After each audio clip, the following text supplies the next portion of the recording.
আজকে আমি সন্ধ্যাবেলা বরের আবদারে বানাবো এই বড় বড় লঙ্কা দিয়ে লঙ্কার চপ। তো হ্যালো গাইস, কেমন আছো তোমরা সবাই? আশা করছি সবাই খুব ভালো আছো। আর একটি নতুন মিনি ব্লগে তোমাদের সকলকে ওয়েলকাম। দেখো, লঙ্কাগুলো কিন্তু আমি বেশ ভালো করে পরিষ্কার করে ধুয়ে নিয়ে এসেছি। আর এখানে কিন্তু অনেকগুলো লঙ্কা ছিল, আর যেগুলো কিন্তু বেশ বড় বড় আর মোটা মোটাই ছিল। আর এগুলো দিয়ে চপ খেতে কিন্তু দারুণ লাগবে। আবদার করেছে বলে কথা, আর ওকে আমি এইটুকু জিনিস বানিয়ে খাওয়াবো না তা কি কখনো হতে পারে? কিন্তু তার আগে আমার কাণ্ড দেখো, এখানে বরকে আমি কাজ করাতে বসে পড়েছি। ওকে বলেছিলাম একটুখানি পেঁয়াজ, লঙ্কা, রসুন আর আদা কুচি করে কেটে, আর এইটুকু করে দেওয়াতে আমি দেখো কতটা খুশি হয়ে গেছি। তাই ও কিন্তু আমার খুশি দেখে হেসে দিয়েছে। তো যাই হোক, এখন আমি চলে এসেছিলাম এই লঙ্কাগুলো মাঝখান দিয়ে ফালি করে কেটে নিতে। এই লঙ্কাগুলো কিন্তু এইভাবেই কাটতে হবে, তাহলেই কিন্তু এর ভেতরে আলুগুলো দিতে সুবিধা হবে। দেখেছো আমি কেমন ভাবে কাটছি? দাঁড়াও আমি কাছ থেকে দেখিয়ে দিচ্ছি। এই যে বোটা সমেত রাখতে হবে।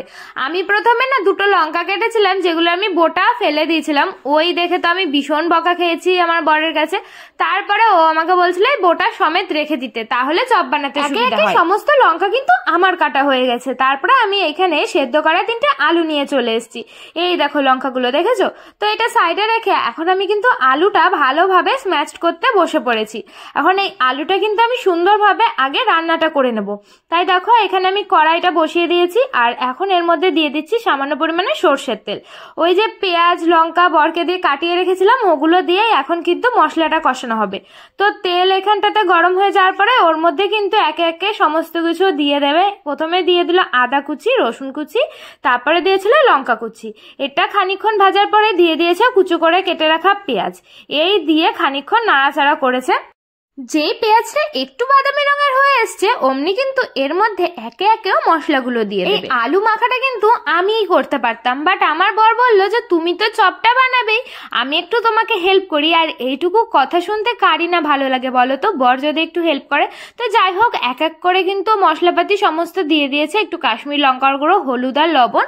তারপরে কিন্তু ওই যে আমি আলুটা ভালো করে মাখিয়ে রেখেছিলাম ওটাই কিন্তু কড়াইতে দিয়ে এখন এই মশলার সাথে বেশ ভালোভাবে কিন্তু মাখিয়ে নিতে হবে। আর দেখো অনেকক্ষণ পরে এসে দেখি আলুর পুরটা ঠিক এরকম হয়ে এসছে। আর এটা কিন্তু আমি একটু টেস্ট করে দেখেছি যে লবণ ঝাল সব ঠিকঠাক আছে। আলু মাখাটা তো ভীষণই টেস্টি হয়েছিল। তারপরে চলে এসেছিলাম আমি এখানে লঙ্কাগুলোর ভেতরে আলুর পুরটা ভরতে। দেখো আমি যে অর্ধেকটা করে কেটে রেখেছিলাম ওর ভেতরেই কিন্তু আমি এই আলুর পুরগুলো এরকম ভাবে একে একে ভরে নেব। দেখেছো আমি কেমন ভাবে আলুর পুরগুলো দিচ্ছিলাম? তোমরা চাইলে কিন্তু ভেতরের ওই লঙ্কার যেই বীজগুলো থাকে ওগুলো ফেলে দিতে পারো, বাট আমার বর বলেছে বীজগুলো রেখে দিতে, তাই আমি রেখে দিয়েছি। আর এই দেখো আমার সমস্ত লঙ্কাতে কিন্তু আলুর পুর দেওয়া হয়ে গেছে, আর অতখানি আলু বেঁচে ছিল, তো ভাবলাম ওগুলো দিয়ে পরে আলুর চপ করে নেবো। আর এই যে আমি এখন সুন্দরভাবে একটা থালাতে কিন্তু বেশ এক এক করে সাজিয়ে রেখেছি। লঙ্কাতে কিন্তু পুর ভরা কমপ্লিট। এটা সাইডে রেখে এখন আমি এই বেসনটা তাড়াতাড়ি করে মাখিয়ে নেব। প্রথমে আমি বেসন নিয়েছি, তারপরে একটু লঙ্কার গুঁড়ো মানে কাশ্মীর লঙ্কার গুঁড়ো, একটু লবণ আর হলুদ, ওইটা দিয়ে একটু জল দিয়ে ভালোভাবে ফেটিয়ে নিয়েছি। প্রথমে না ভীষণ গাঢ় হয়ে গেছিল, তাই আমি আরো একটু জল দিয়ে ভালোভাবে কিন্তু একদম নরম একটা টেক্সচার বানিয়ে নিয়েছিলাম। দেখতেই পাচ্ছ আমি কেমন ভাবে ফেটিয়ে নিচ্ছিলাম। তো তারপরে আমি কড়াইতে কিন্তু এখন সাদা তেল দিয়েছি গরম হতে, আর এখন কিন্তু আমি এক এক করে এই চপগুলো দিয়ে দেবো। এই যে লঙ্কাটা নেবো এটা কিন্তু আমি বেসনে ভালোভাবে ডিপ করে নেবো। প্রথমে এক পাশ করবো, তারপরে কিন্তু উল্টে আর এক পাশ করে নেবো। এই দেখো অনেকটাই কিন্তু আমি মোটা ভাবে এটাকে মাখিয়ে নিয়েছিলাম, তারপরে কিন্তু জল দিয়ে একটু পাতলা করে নিয়েছি। প্রথমে দুটো চপ আমার ভাজা হয়ে গেছে, তারপরে কিন্তু আমি একে একে গরম গরম তেলে কিন্তু অনেকগুলো লঙ্কার চপ দিয়ে দেবো। তো আমি প্রথমে ভেবেছিলাম দুটো করে ভাজবো, তারপর ভাবলাম যে দুটো করে ভেজে কি হবে, টাইম নষ্ট হবে খালি খালি, তাই একবারে কিন্তু আমি 4-5টা করে দিয়ে পাচ্ছ। দেওয়ার সাথে সাথেই কি সুন্দর লাল লাল হয়ে এসছে, আর খানিকটা ব্রাউন ব্রাউন হয়ে আসলেই কিন্তু এটা রেডি। আর এই যে আমি এখন দাঁড়িয়ে দাঁড়িয়ে চপ বানাচ্ছিলাম, আর আমার বর পাশে দাঁড়িয়ে ছিল কতক্ষণে চপ হবে আর ও খাবে। তো দেখো প্রথমেই যে 2খানা আমি চপ বানিয়ে নিয়েছিলাম ওটা কিন্তু একটু ঠান্ডা হওয়াতে ও কিন্তু নিয়ে নিয়েছে, আর ও খাওয়াও শুরু করে দিয়েছে। তো ওর কাছে আমি জিজ্ঞাসা করছিলাম কেমন বানিয়েছে তোমার বউ, তুমি শুধু সেটা বলো। তো ও দেখো খেতে খেতে তো নাচ শুরু করে দিয়েছিল। যাই হোক, ও তো বলছিল বেশ ভালো হয়েছে, কিন্তু প্রচন্ড গরম ছিল। তো এখানে একটা চপ খেতে খেতে এখানে কিন্তু আমার আরো 4টে চপ রেডি হয়ে গেছে। আমি কিন্তু বেশ ভালোভাবে ছাঁকনি দিয়ে তেলটা ছেঁকে তুলে নিয়েছি, নাহলে প্রচন্ড তেল হয়ে যেত।